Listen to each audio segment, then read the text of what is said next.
Hey there, everybody. It's Dave from Vikings versus SKOL, and we are live at the 2-minute warning. Yes, we are. However, it's not quite the 2-minute warning. On my clock, I've got 3:24. But I want to welcome everybody here. We've got Anthony.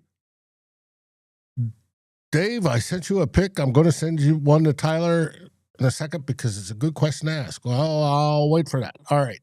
Tyler can send a real pick real quick. Tyler's going to have to wait to answer that.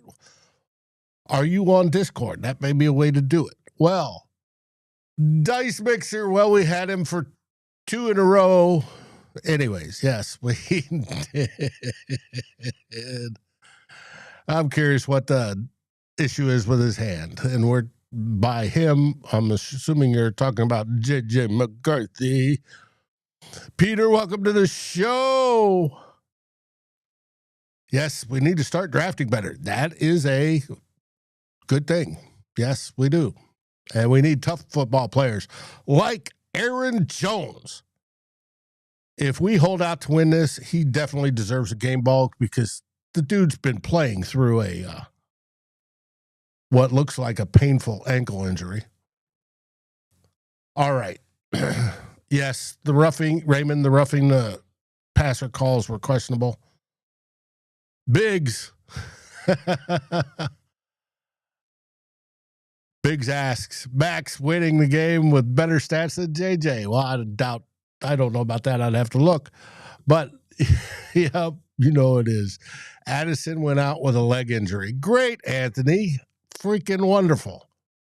Chuck says, hello, everybody. And I want to welcome everybody who's here joining me for live at the 2-minute warning.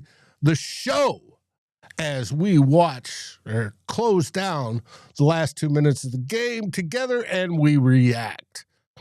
It's 4th and 3, 2 minutes and 5 seconds left on the game. The Giants have the ball and Van Ginkel sacks.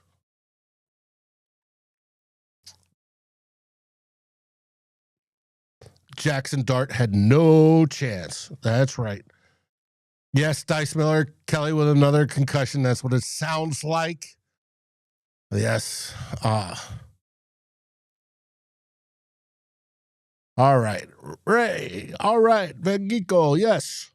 Hopefully it's minor. Yes, Anthony. Hopefully it's minor. Hopefully all these are minor.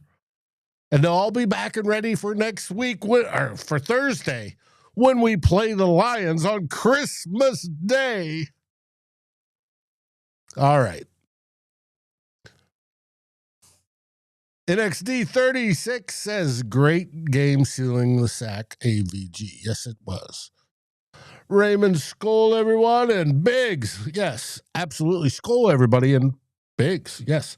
Now, if you watched 2 bloggers yesterday, you notice that Drew was with us all 3 periods. And once we got to inside the numbers, we looked at the reffing crew. And the reffing crew averages 19.21 flags per game and lead the league in that category.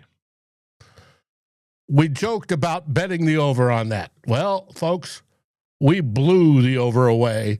There has been 22 officially accepted penalties in this game.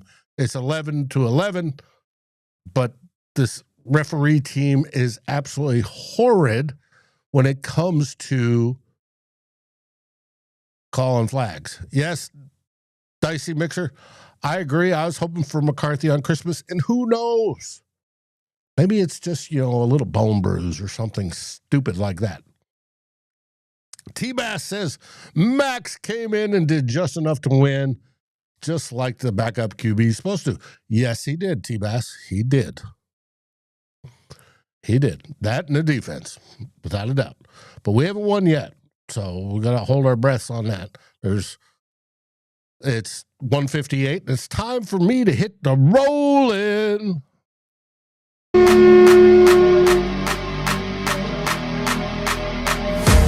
Welcome to Vikings First and SKOLs, live at the 2-minute warning.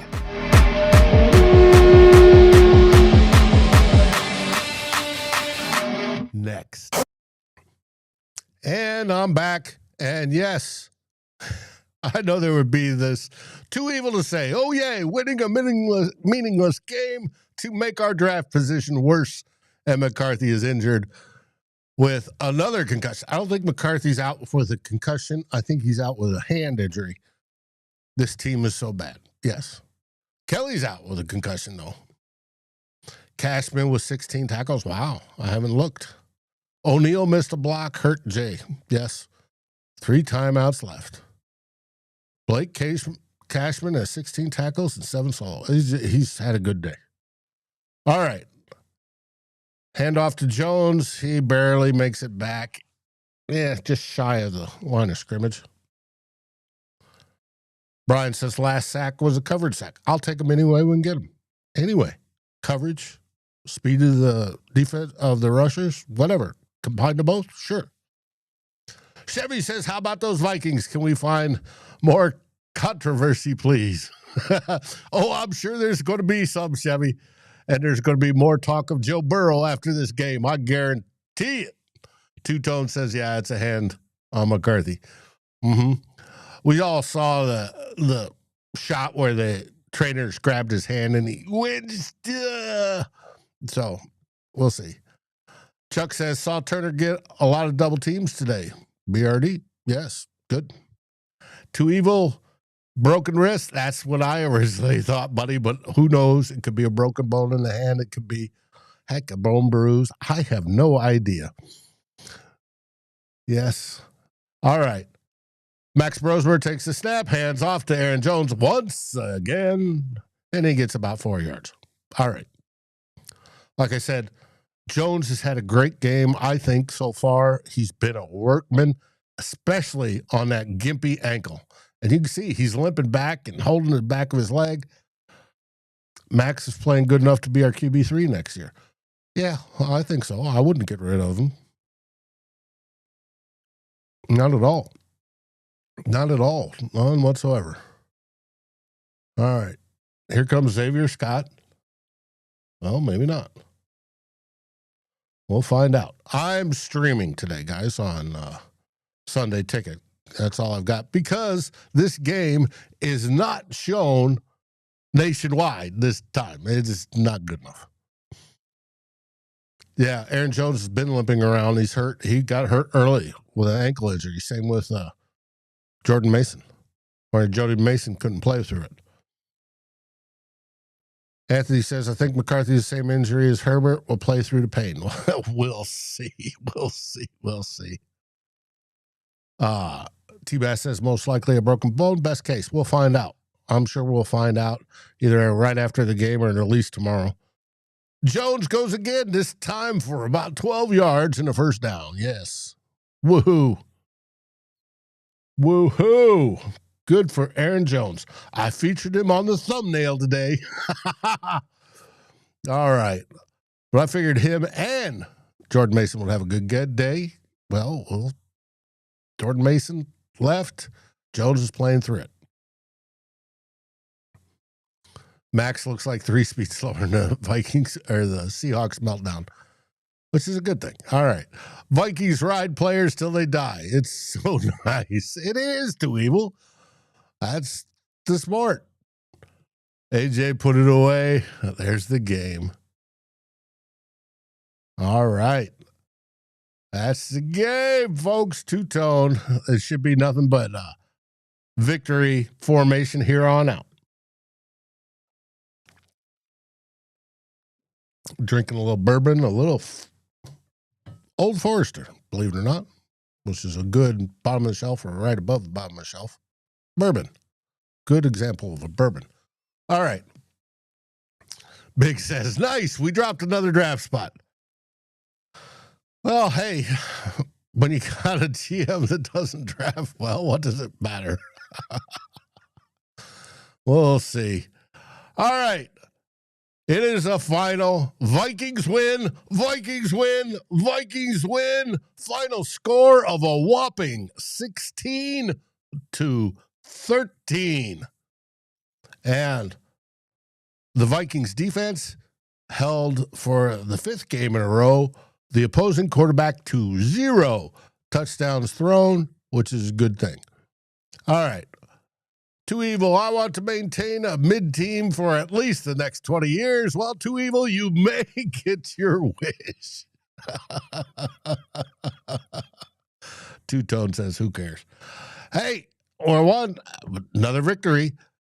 Kevin O'Connell's had 5-game winning streaks in every one of his seasons so far, from what I had heard this week. This will keep this one up.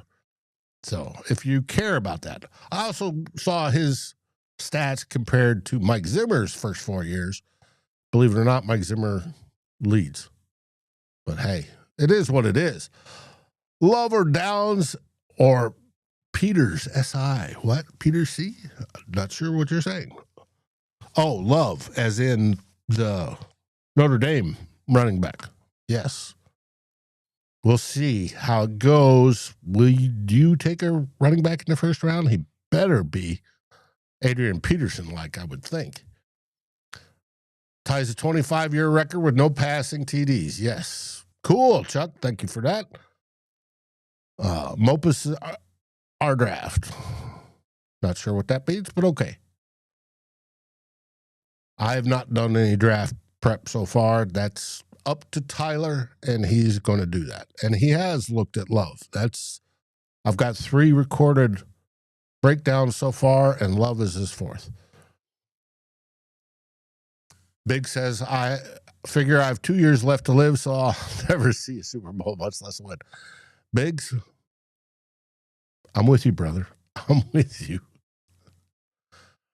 Rip, Caleb Downs, Jeremiah Love Dreams. Yes. Could be. T-Bass, at what point do you say the guy could be good, but also could be not reliable due to injuries here? Yes, Biggs. I'm getting there. I am absolutely getting there. Now, the question is, what injuries did he cause, or what injuries were, getting hit by a bus? It's out of his control. Just bad luck. I have no idea. Too Evil says our Dopey fan base loves meaningless wins. They love wins. Just flat out and simple, Too Evil. They love wins. We like a competitive team. We like when the team wins. We like it when we watch it with our families and share the memories of said wins. But yes, when they don't want to purposely lose. And if they can win, that it's good for their culture, I would think. Brian says draft spot doesn't matter when a team's projected to cap over 26 million. I was hearing around 30 million, but yes. All right. Now we got 2 people in the green room, and we're going to bring them in right now. Bada boom, bada bing. There's Darren, and I've got to switch because Jonas was not here last week. So, and a good reason for it. But Jonas, how are you doing, buddy? Long time no see. Yeah, I mean, long time was 2 weeks, so I guess. Well, it still seems like a long time ago. Yeah, sure. I'm not sure though there's a way that the Vikings could have won today in a less satisfying way than it happened today. So, like, I don't know. Obviously, we like to see the Vikings win, but I checked out after halftime. Like, it's once I heard that JJ McCarthy was not going to go out there again today. Once I saw how quickly they ruled him out after that injury, which might indicate that it's something more serious, which could end his season. Yeah, I was basically out of it. I still watched it, but I started other stuff next to it. I just lost all my investment in it. So yeah, I guess good for them. They won. Happy for everybody who who was on the field, but man, that was not enjoyable at all. To say the least. All right, I'm going to bring in the 4th. But Darren, what were your thoughts? Yeah, got pretty ugly football for the most part. There was a flag parade out there, like you were predicting yesterday, Dave. Yes, I did. The most, like you were saying, Aaron Jones, gutsy, give him a game ball, give him 2 game balls, give him 3 game balls, whatever. I thought Brosmer did kind of a fairly solid job in the situation he was in. The big question, though, is like Jonas was saying, is like, is McCarthy out for the year? Because he needs these games. He needs these reps. Mm-hmm. And it's going to be a real bummer if he misses the final 2 games against 2 really good teams whose defenses are pretty good. Green Bay's is really good. And if he doesn't get a chance to play it, again, it hurts his development a little. Guy just can't stay healthy.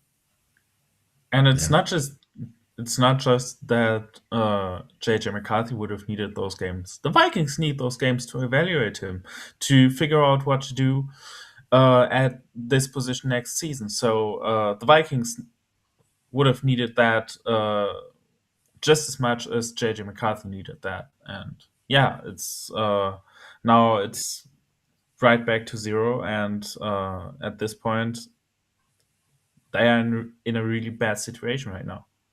Well, they did fluky injuries or whatever, Jonas. I think that the injury today, if it keeps him out longer, actually makes that decision for them. Even if he doesn't play, you've got to have somebody capable, because you don't have any confidence that he can stay intact for 17 games based on what we've seen in 2 seasons. Mm-hmm. Mm-hmm. We're hoping the Vikings played spoiler in the last 2 games. With JJ out, it's hard to see that happening. Yeah, I'd love to see them beat the Lions and the Packers and keep them out of the playoffs. Mm-hmm. I'm officially out on JJ McCarthy being the unquestioned future. You have to bring in somebody who will compete with him next year. It's frustrating because this really doesn't have anything to do with what he's doing on the field, because I think what he's doing on the field is more than capable to project forward. Like, hey, this can continue to be a starting quarterback. But the one thing that he does not have is durability. And it's really frustrating from a front office perspective, because you couldn't have seen this coming. There was zero way that you could have seen this coming, because he had one minor injury. It was a minor ankle injury, which everybody in the world gets in college, and he didn't miss any games.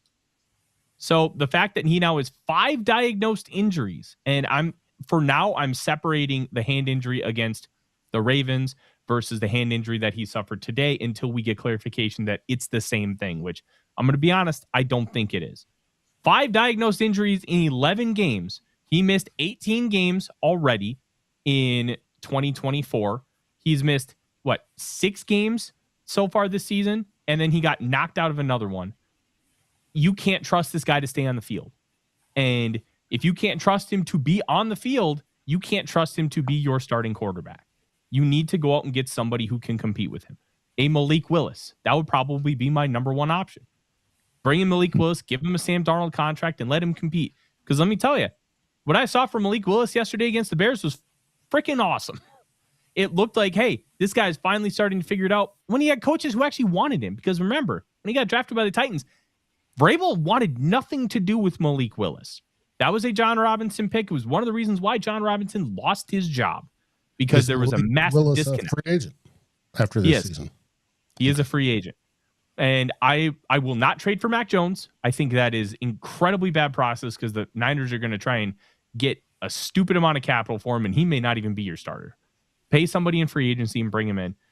It's disheartening, because you couldn't have predicted this. This is not a skill issue. It's you can't stay healthy, and that is a massive problem, because this is the most important position on the football field. Now, would you feel the same way about Joe Burrow, though? We talked about it, and when it comes to the Joe Burrow conversation, that is a big problem, because he's got a similar issue.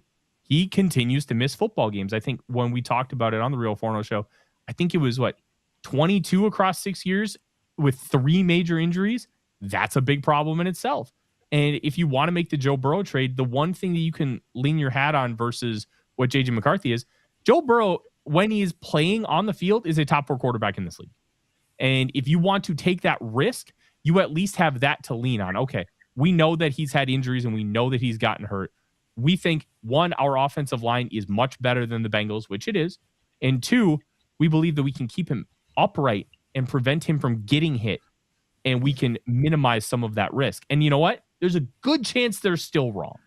But at least you're going to have a top 4 quarterback in the NFL in the building if you do that, versus McCarthy, who is, let's be honest, he's just a roller coaster right now because he has only played in 9 regular season games and 2 preseason games. There is still so much untapped potential. But if he can't be on the field, potential means squat. I mean, it's kind of the same conversation the Colts have been having with Anthony Richardson, right? He makes these wild throws. And I love Richardson. I still think he can be great. But if he can't stay on the field, it doesn't matter. None of it matters. And with McCarthy, Jones for that matter. You have a long enough track record where you can't trust him to be on the football field. And 2 of those injuries I deem completely his fault. One of them, the hand injury against the Ravens, that's just a cost of playing quarterback. Quarterbacks hit hands on helmets all the time. This one, you can argue that it's his fault because he should have thrown the ball, dirted it, thrown the ball away, or protected himself better when he knew he was about to get sacked, because they did cover that screen. Kudos to the Giants that they had a guy in the throwing window where J.J. McCarthy was supposed to throw it to Jefferson. At the end of the day, you got to do something because you can't keep going with this at quarterback and expect to have any form of success in the NFL. I do want to cover a super chat we got from Anthony a little bit earlier. He says, this is what I wanted to ask. How does O'Neal not guard anyone? On that play, I sent a pic to Darren. He looked like he was blocking a ghost. Oh, I think that was intentional. So what I think the play was, they wanted the tunnel screen on the left to Jefferson. If that was blocked up, you can see O'Neal kind of like touch him and then start to release. The idea was that McCarthy comes back to the other side and throws a swing to Aaron Jones. So that is why Brian Burns came on block. And that's something the quarterback knows is happening. Because if the play is exactly how I see it, you know that O'Neal's not covering that guy for more than half a second to a second. That means you need to get your ass in gear and you need to take care of the football. Get it out quickly. So the fact that McCarthy didn't do that, that's his fault. And you can give the Giants some credit because they blocked the screen on the one side. But the second he saw that, dude should have flipped his hips and tossed it out to Aaron Jones, and that's probably a 10, 15-yard gain. That's just basic quarterback stuff. We're not even talking about reading a complicated defense out front where they switch from Tampa 2 to inverted cover 2, and then all of a sudden it's a cover 3 shell. We're not talking about that kind of stuff. We're talking, hey, this isn't there. I flip my hips and I throw the swing. Very simple NFL quarterback stuff. He couldn't do it. Even if it wasn't there, even if there wasn't a second option,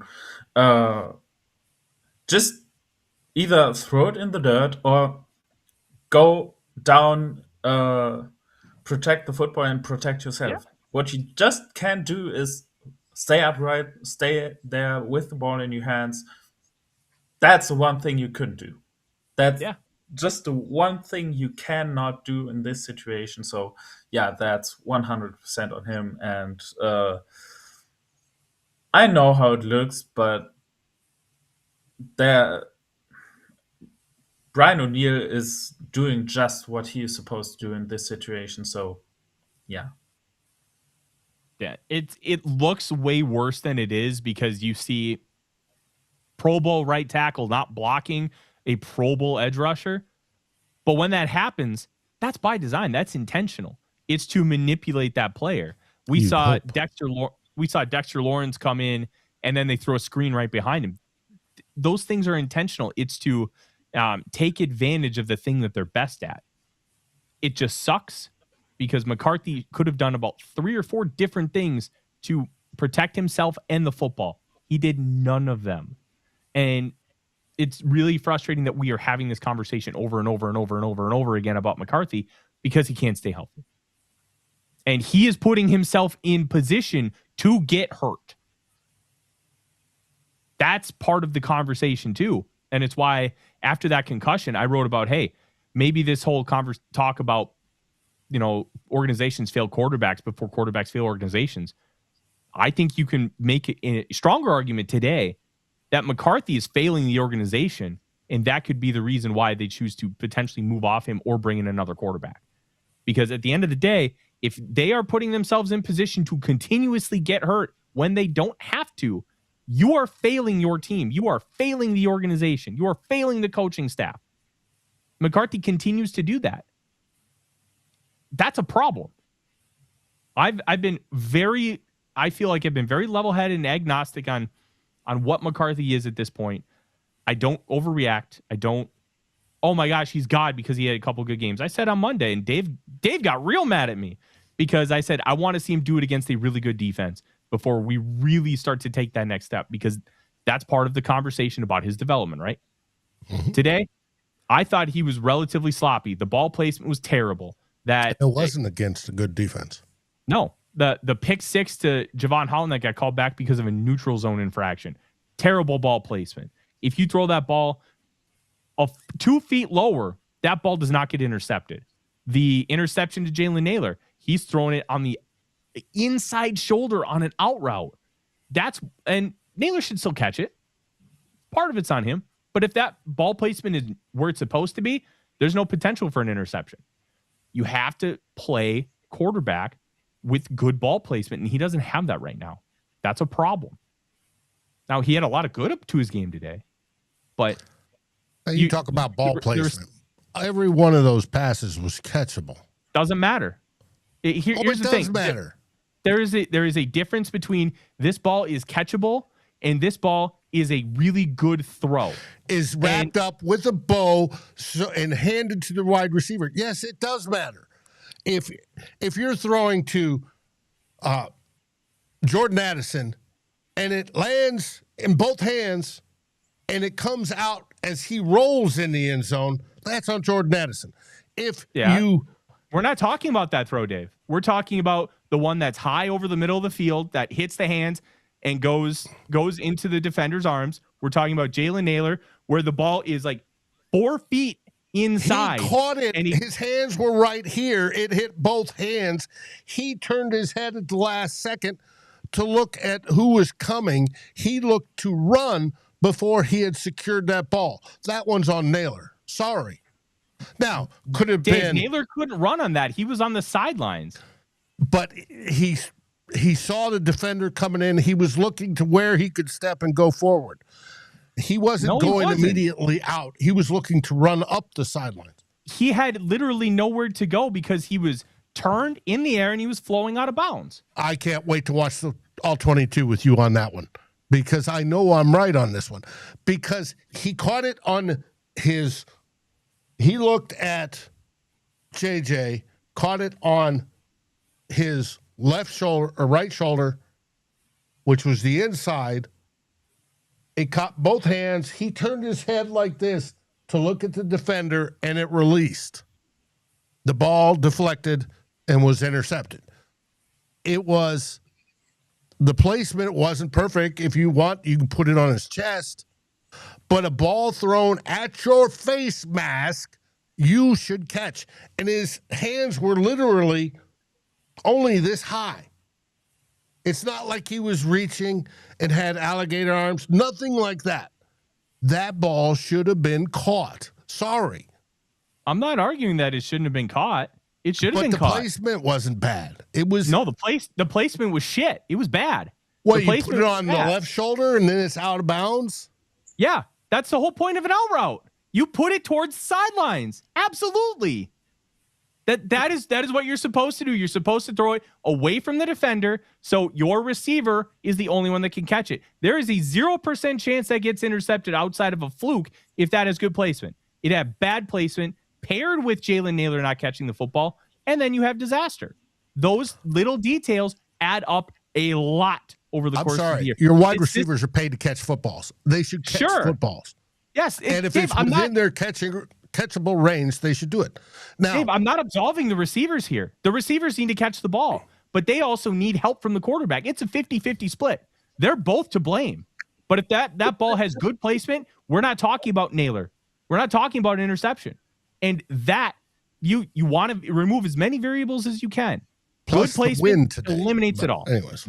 Yeah. I think in this case, it's a situation where two things can be correct at the same time.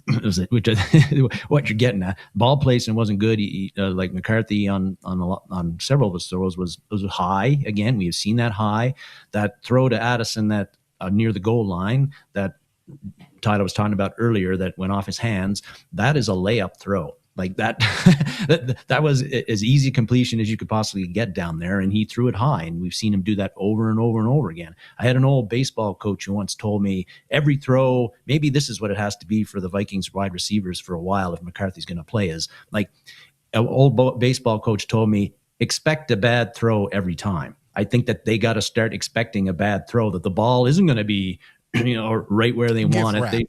They got to turn around and expect that it's going to be a little to the inside or outside when it's not supposed to be, and drill that into them, because they look like they're used to a quarterback who can hit those layups and have the passes be right where they need to be. And McCarthy is consistently not able to do that. It's not that he doesn't get it to them, but it's, a foot high, 6 or 7 inches high, and they're not too much zip. They're not used to that, it seems. And even though they're pros and great wide receivers, and look at those 2 catches that Justin Jefferson made on the sideline today. Those were unbelievable catches, but even he had a drop today. A pseudo drop, right, on another ball that was high.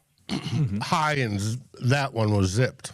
Yeah. I understand that one, but so I mean, not wide receiver related, but what about Ryan Kelly now, guys? In concussion again, questionable whether we were hoping the Guardian cap would kind of alleviate that, and the change to a new helmet. He's got on concussion, evaluated for concussion again. We'll hear about that. And then, but at this point in time, if you're Ryan Kelly, when do you just call it quits? And then you've got a big hole at center for the Vikings. I think that's the point right now. He is on that point right now.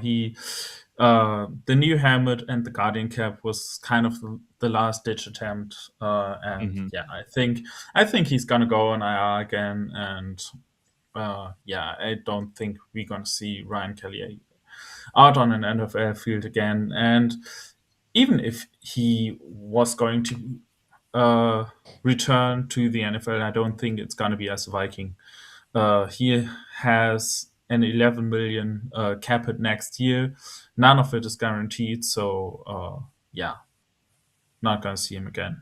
Pretty sure about that.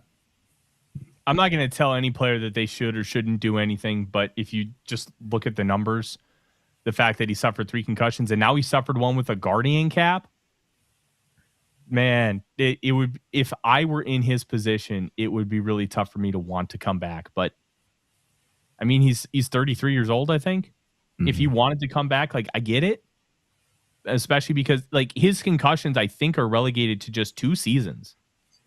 So we're not talking about a long sustained history of them like we would talk about a Steve Young or a Troy Aikman, where it's consistent concussions over a long period of time.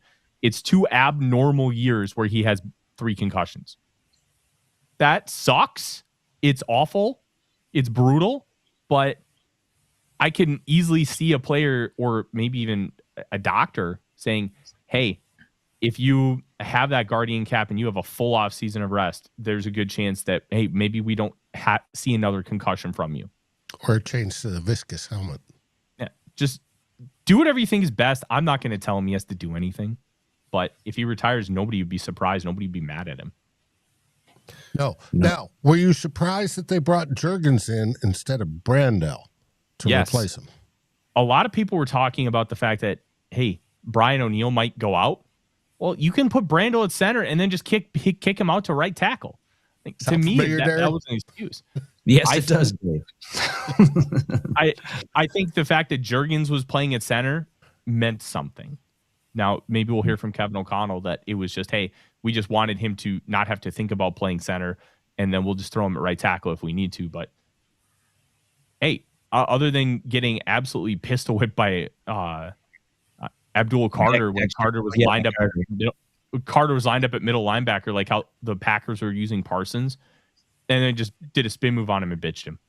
Other than that, I thought he was pretty solid. I mean, he was fine, no real issues. So, Yeah. Well, the Vikings seem to have better success running the ball after Kelly went out. I'm not blaming that on Kelly than they did earlier in the game. So there was that. Now, Dr. Cornelius asks, how many games will JJ, Mr. Glass, play next season? 7 or 8? It could be all of them. It could be none of them. We don't know. And that variable is the problem in itself. Mm-hmm. Mm-hmm. Fig Nut says, wow, what a game by Aaron Jones. Yes, it was. He only had 85 yards rushing. No, only it seemed like more. The dude played on a bum ankle, 21 carries for 81 yards, 4.0 average, and then throw in his receiving. And Aaron Jones had what? He had 2 catches for 8 yards. So, and he gets the clincher rush on third down. What was it, 3rd and 8 or something like that? Makes a nice cut. Got the 12-yard rushing. Gets the first down to take any doubt about whether you punt it or do you let Will Reichard kick the field goal at that point in time. So, man, sometimes unspectacular stats don't actually show what a good ball game you played. Aaron Jones had a hell of a game today. Yeah. Pair of big ones to keep going and to secure the win. And good to see the Vikings get Justin Jefferson involved early and often today. Yeah, Jefferson had 85 yards on 6 receptions. Yeah. He broke another record, which is good. Not quite 100 yards, but hey, yeah, he's working at it. Want to get into 1,000 before the end of the season, but he's working at it. He's over 900 now, so he needs probably 80 some yards to get to 1,000 at this point in time. Not guaranteed if Max Brosmer is going to be your starting quarterback and you're facing the Packers in the last game of the year, but he's got a shot. Mm-hmm.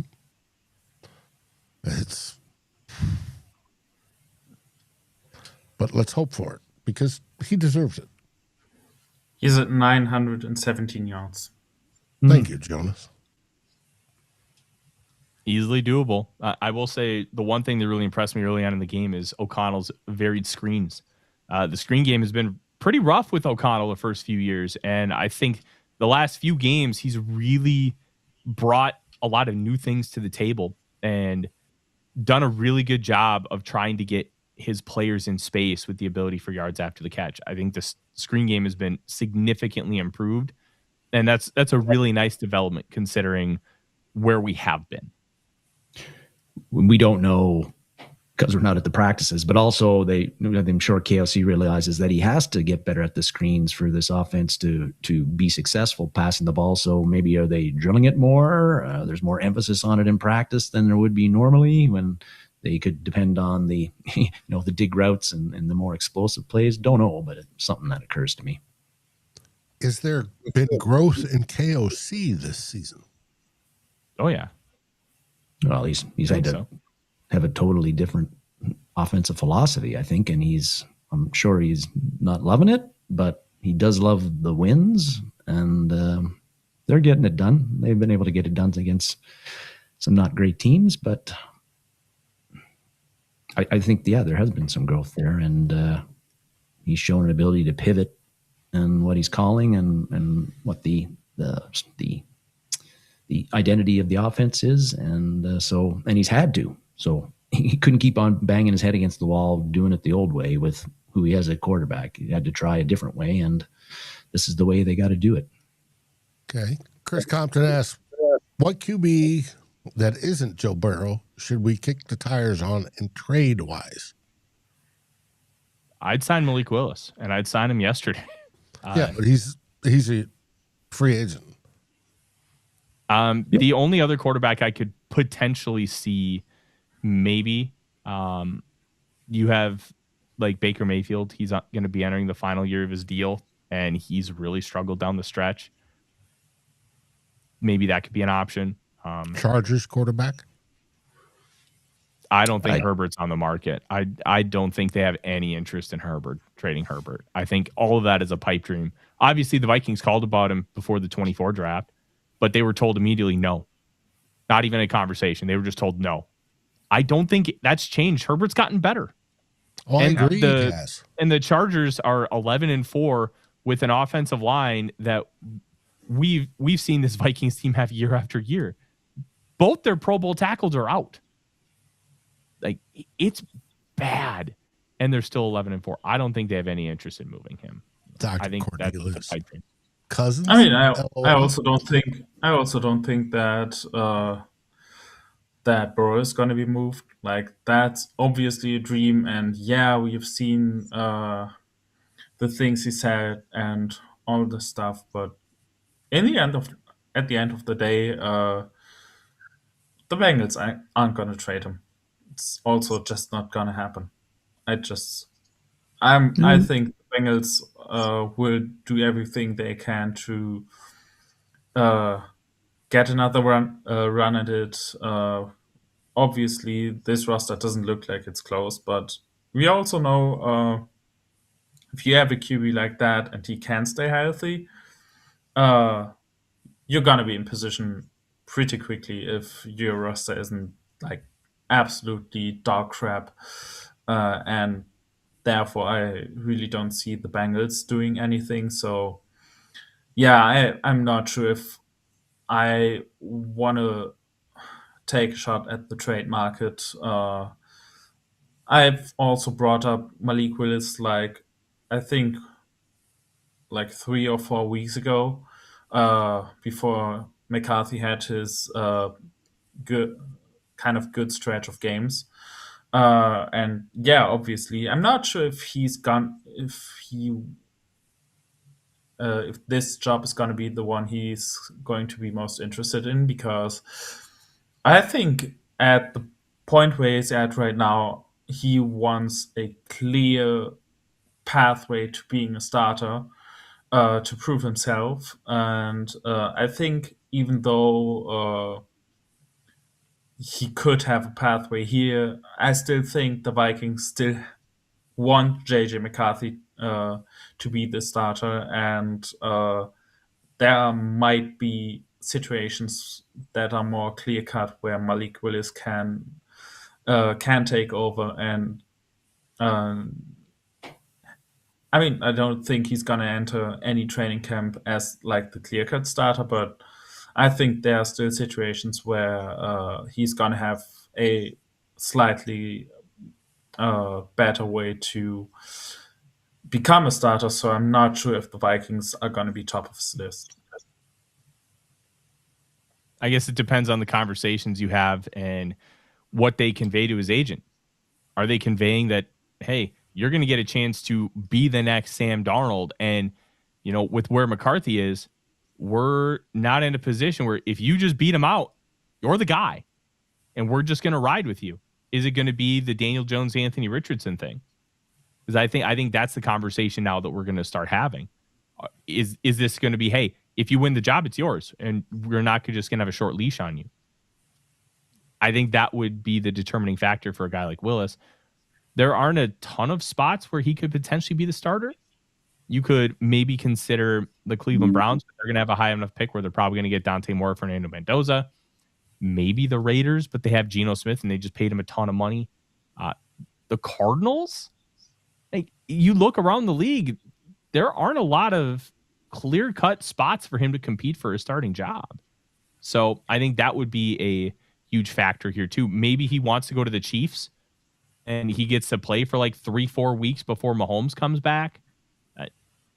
This might be his best spot to be a starting quarterback other than the Browns, but they're probably taking one in the top 5.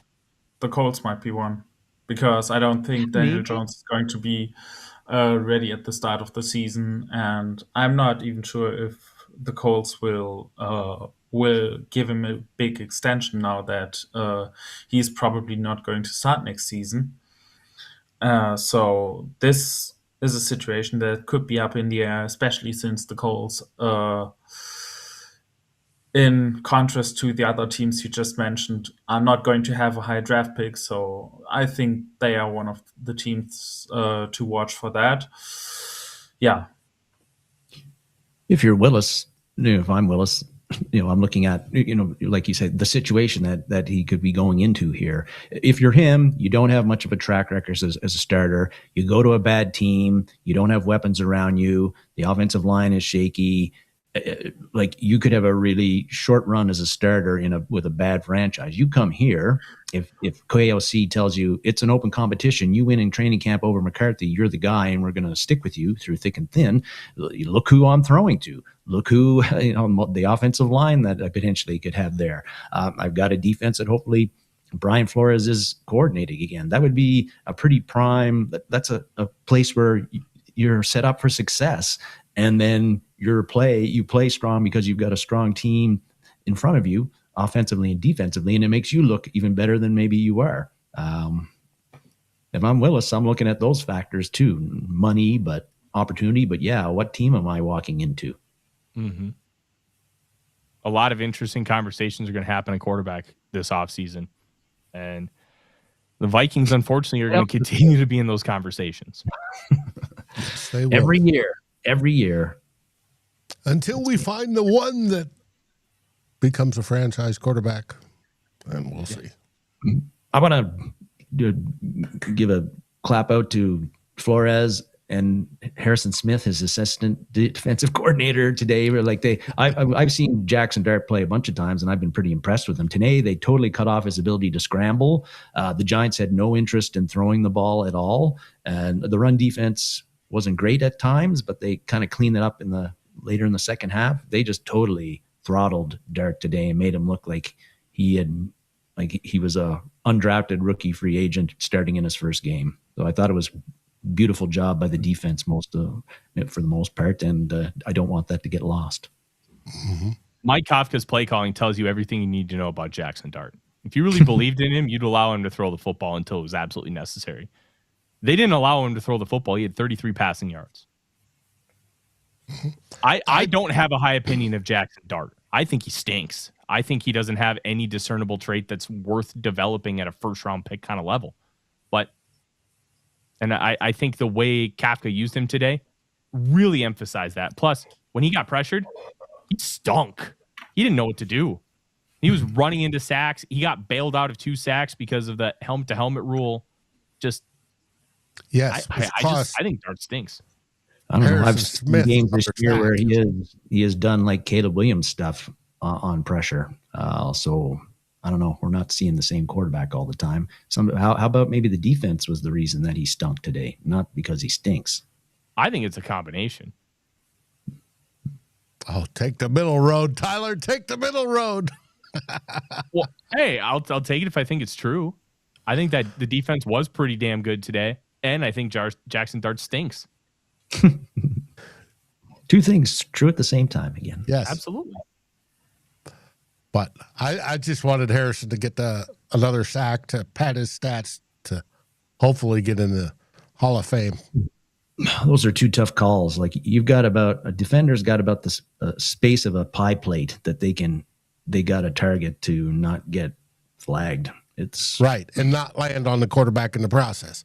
And then if you do that and the quarterback ducks his head, you hit him in the head anyway. Right, and you get called. You've got to wrap him up just right in a blanket, set him down, grab the pillow, lay him down, make sure it's ridiculous. But, oh, well. Hey. I don't know, 7 and 8. Can the Vikings win one of these next 2? 8 and it's been a disappointing season, but an 8-9 or even 9-8 would seem like quite a bit different ending to the season, and maybe a more encouraging ending than what I was looking at, 4 weeks ago. And I was thinking, are we going to win a game again? Now we won 3 straight, and yes, I can admit Darren was quite pessimistic on all of it. Yeah. Okay, so I know we're wrapping up here. Before we go, I got sent the all 22 of the strip sack. So what ended up happening wasn't necessarily O'Neal going out for a swing pass. He got baited by a simulated pressure. So the way they call their protection schemes, he was responsible because they're doing a slide to the right because school's going to release. So they have at like a 6 or 7 technique, they have a linebacker, and Brian Burns is a wide 9. So O'Neal is preparing to block the linebacker, but the linebacker takes a step forward and then bails out into the flat because he's responsible for Jones, and that leaves Burns wide open. So it was essentially just really good design by the defense why Burns got behind, because if the way it happened live, I'm taking a look, like O'Neal doesn't even have enough time to slide over once he sees that the linebacker's committed to taking Jones. So just I think you got to tip the hat to the Giants. They got you, and they got you bad.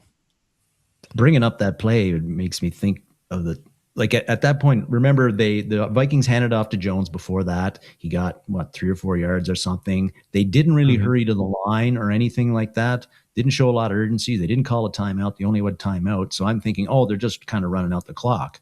And then they had him drop back and pass. Like I was saying, Dave, couldn't quite figure out what the hell they were doing there in that sequence. They weren't hurrying up, but then they go and call a pass, which ended up being a disastrous result. But it was just an odd way they timed that whole thing.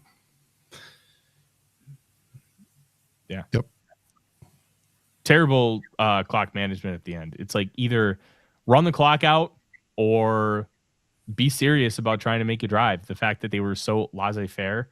The Bears were laissez-faire last night too with their field goal unit at the end of that game. They got bailed out because they got an onside kick recovery. But it was sweet. Anytime the Packers lose is sweet. It wasn't just that they lost. It was they lost in such brutal fashion. It was beautiful. Yeah, to the Bears. Yes, I agree. And always FTP on this show. I can't stand the Packers whatsoever. And I do hope the Minnesota Vikings beat them in Week 18 just because. I don't care if KOC's out there throwing the football at quarterback. I just want them to win just because they're the Packers. Do you guys want a McCarthy update quick? Sure. Yes. You got one? Everybody does. Per Ben Gessling, J.J. McCarthy had his right hand in a fingerless glove in the locker room. The Vikings QB will have further testing tomorrow, a source said, but he appears to have avoided a broken bone. That doesn't necessarily mean he's going to play. That doesn't necessarily mean he's healthy, but avoiding a broken bone, big deal. We'll see if there's any kind of ligament, tendon damage, or a potential dislocation. So well, if his throwing hand is swollen like a football, he ain't going to be playing anyway. Yeah, 4-day. If this was a 7-day week, I'd feel more confident. But a 4-day week, I'm guessing we see Brosmer on Thursday. Mm-hmm. We'll see. I'm gonna shoot it up. I'm not too optimistic about Thursday, but at least this update kind of leaves the door open for the last game. And yes, at least that's something. Mm-hmm. Yeah. I agree. Now, speaking of closing it up, Tyler, what are we going to talk about tomorrow night? You going to have the film by then? I should. If I don't, I'm going to cry because it's a short week, and it's not just a short week for the Vikings. It means it's a short week for me too. We're going to talk a lot about kind of the little things with this game, the issues, the positives. Elijah Williams forced a sack today. I don't know if he got credited for half of one, but he was the reason why Jonathan Allen got that sack. So that's my boy. Continuing to have the conversation about how you utilize younger players while still trying to win, especially against the Lions team that you could potentially knock out of the playoffs, depending on their game against the Steelers today. And I don't know, maybe we'll have some fun and do like some kind of Christmas draft or something. Interesting. And by the way, the Lions are trailing right now the Steelers, but they're inside the red zone. It's 3-0 Steelers at this moment in time. Now, we're going to have a busy week because I hope to have somebody on from Bleachers to Speakers at some point in time so we can talk the Kittens game on Thursday. Reminder that the game on Thursday, Christmas Day, is the winter whiteout. And we have our last two games at home. We will be wearing the winter whiteout uniforms. And I thought they're sort of nice and classy. We'll see how it goes against the Kittens. They will be wearing their black uniforms. So it should stand out quite well on the screen. Yeah. But I would like to spoil both the Lions and the Packers from making this playoffs. Hey, I don't 5 think wins in a row to end the year would rule. The Vikings are only dropped from 13th to 14th with the win today. Yeah, and I don't think you can knock them both out. The NFC field isn't that open anymore.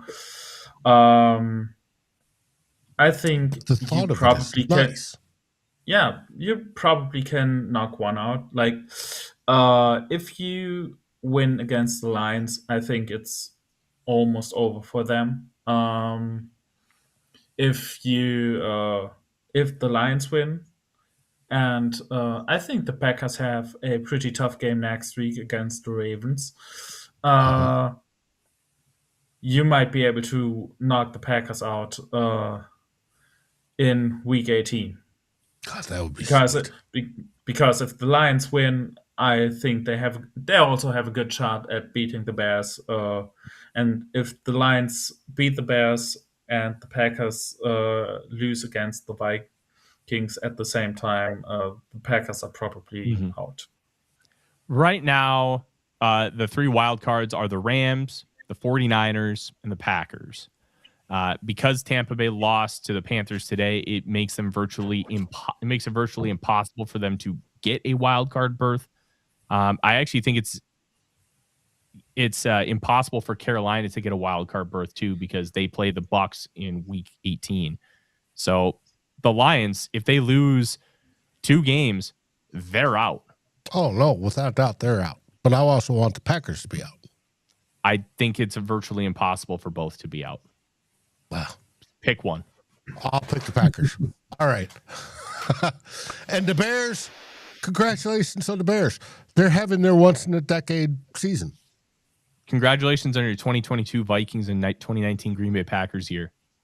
Mm-hmm. The thing is, and obviously, I would love to knock the Packers out of the postseason, especially after the way this season went.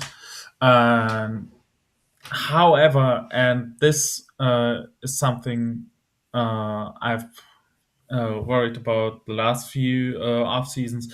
I don't want to see an NFC North team in the Super Bowl.